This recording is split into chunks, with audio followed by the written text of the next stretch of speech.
Hello, welcome. It's Christopher Taylor with Sovereign Harmony here up on the hill. It is Sunday, December 14th. We're going to do the astrology for the 14th to the 20th, leading up to the winter solstice here on December 21st, next Sunday.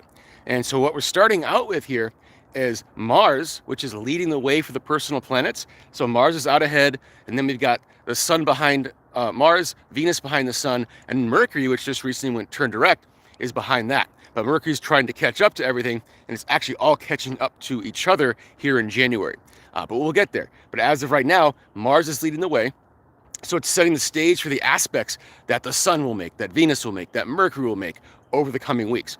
And what it's doing this weekend is it's coming off of a square to Neptune in Pisces. So it's Mars in Sag, Neptune in Pisces. So it's very fiery Mars in a fiery sign of Sag, squaring off against a very watery Neptune in a very watery sign of Pisces. Okay, and this is what the new moon coming up this week. The big theme of this week is definitely the new moon in Sagittarius. That'll be late on Friday, early Saturday, depending on where you are.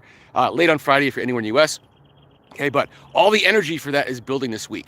Okay, and it starts with that Mars squaring Neptune. Think of it like the fire and the water, like steam. Okay, like that fire that Mars in Sagittarius is burning off that Neptune in Pisces, because Neptune's at the 29th degree of Pisces. It's ending its journey there. It's been there since 2011. And in fact, it's the end of a long journey, if you think of it as when Neptune entered Aries the last time in the 1860s. So like we're talking like during the Civil War in the US. Now it's finally ending that cycle. Okay, and we're going to begin anew here when it enters in late January into Aries and then joins Saturn at the 0 degrees Aries point, like I've talked about a lot. Okay, so think of it like steaming off this kind of nebulous, unconscious energy that's still with us, that wants to burn off, that wants to not be with us anymore. Okay, for the next year, it's a whole new energy. We don't want that with us anymore. So that starts it off.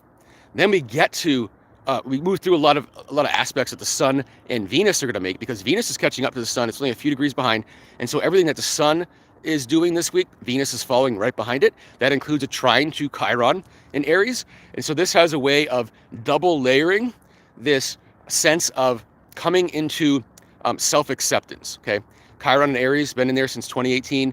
Been a journey of facing our incompetence or our perceived incompetence, places where we feel like we're insufficient on our own. And so this trine by the sun and Venus are basically saying, wow, we could come into a new belief where we feel self-competent, self-confident, and self-accepting is really the key phrase there. Okay, and so that's part of this new moon. Also part of this new moon is doing what Mars has just done, which is squaring both Saturn in Pisces and Neptune in Pisces. They're both in the late degrees. Okay, again, reiterating this burning off of that old energy. Saturn and Neptune in late Pisces, it's like it's the end. Okay, we're also coming to the end of a 9-year, which is a numerological year having to do with endings and wrapping things up. And we're going to start this 1 year in January. Okay, and so it's all coinciding with the numerology as well. Okay, and so a big part of this new moon, again, it's going to trine Chiron, so there's that self-acceptance, but it's also squaring Saturn, Neptune. So we're burning off the old beliefs. Okay, whatever unconscious things we can't really get at. When you have a knot in your shoe and you can't figure out even where to begin to start picking at, to loosen it up. But when you finally get to that loose feeling, it's like a huge relief. It's like, how did I ever figure that out? That's kind of like what this new moon is. It's kind of unraveling a knot in our unconscious. Okay, and it's doing that by, again, burning off that water, turning it into steam, where it will precipitate here in January in a few more weeks. We'll talk about that coming up. Okay, and it's also the ruler of this new moon, Sagittarius. Ruler is Jupiter. So Jupiter is going to be squaring Chiron, that same Chiron that the sun and Venus are trining from Sagittarius.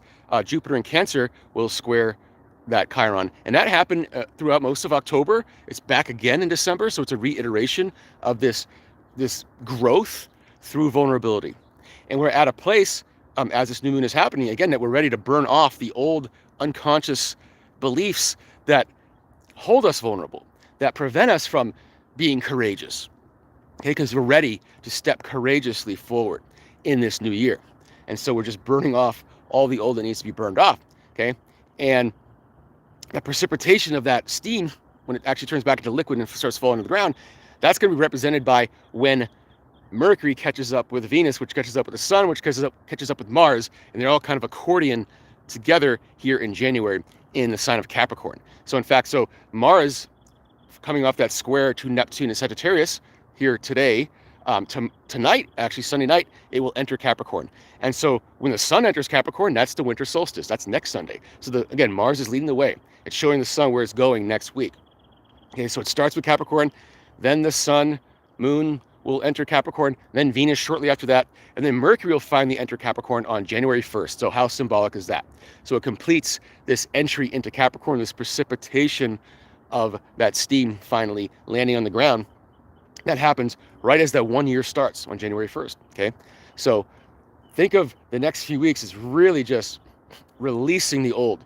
Collectively, we could see the media really amping up here because there's a sense of old collective beliefs that Neptune and Pisces, any deceptions that the collective holds because it's been put down, by the media, for example, that Sagittarius energy. Saturn is that deception correction energy that I talked about.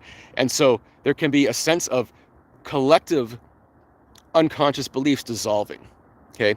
And what's going to land in its place? Well, that's a big part of what this new moon is about, is kind of evaporating all the old unconscious beliefs to set the stage for the new foundation of belief that we're going to take with us into 2026. That's really the big theme of this new moon and what's building up all week. Then at the end of the week, in fact, Jupiter will make the exact square to Chiron from Cancer. And then we'll have the winter solstice on Sunday.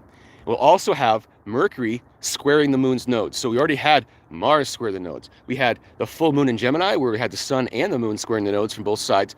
Then we had Venus square the nodes last week. Now Mercury will square the nodes and finish that off from Sagittarius. And so again, it's that theme of opening ourselves to the new, to the unknown, and not being tempted or resisting the temptation to go back to the old tried and true methods, what's familiar, what feels comfortable, because what's opening up in front of us is based on this new set of beliefs that we have to set in motion, but we have to first evaporate the old ones. And so that's where we're at this week with that new moon. So we'll leave it at that. And if you have any questions, please let me know. If you want to look at your chart where this is happening, also we can set that up as well. Other than that, enjoy your week of December 14th to the 20th, and we'll see you next Sunday for the winter solstice. Take care.